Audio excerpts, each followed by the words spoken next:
Welcome to TNT Trends and Tour Channel. Ayon sa Pep News ngayon, lumipat si Bel Mariano sa bagong tahanan pagkatapos ng 2 taong pagtatayo. Matapos ang 2 taong konstruksyon, si Bel Mariano ay opisyal nang nanirahan sa kanyang pangarap na tahanan.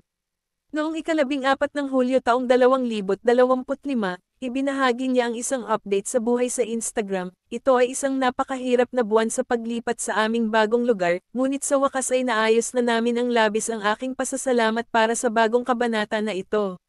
Narito ang isang sulyap sa aming bagong tahanan.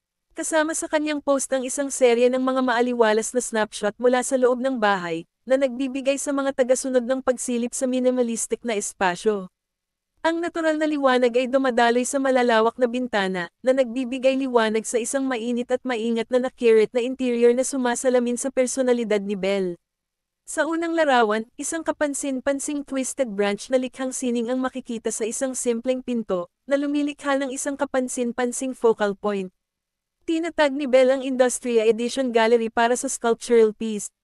Sa loob, sinasalubong ang mga bisita ng kapansin-pansing limbo hoop hanging lamp ng kilalang Filipino industrial designer na si Kenneth Cobanpo. Groundbreaking ceremony ni Bel Mariano nagsimula ang paglalakbay patungo sa bahay na ito noong ika-19 ng Pebrero taong 2023, nang ipahayag ng nooy 20 anyos na si Bel ang groundbreaking ng property na itinatayo niya para sa kanyang pamilya. Nakasuot ng helmet na pangkaligtasan at may hawak na mga pala, si Bel at ang kanyang 4 na kapatid ay nakibahagi sa seremonyal na ritual na nagniningning sa pagmamalaki. Kinukurot pa rin ang sarili ko. Totoong nagkakatotoo ang mga pangarap. Isinulat niya sa post na iyon noong 2023. Ibinabahagi ko ang mapagpakumbabang sandali sa inyong lahat na sumama sa akin sa paglalakbay na ito. Unti-unting dumating ang mga update sa susunod na 2 taon. Noong Hunyo taong 2023, tinukso ni Bel sa Instagram na maaaring may gagawing house tour kapag natapos na ang lahat. Ito ay isang kamanghamanghang katuparan o tagumpay para sa akin, at napakasaya ko, isinulat niya. Actually, we're still in the process of building the house, syempre.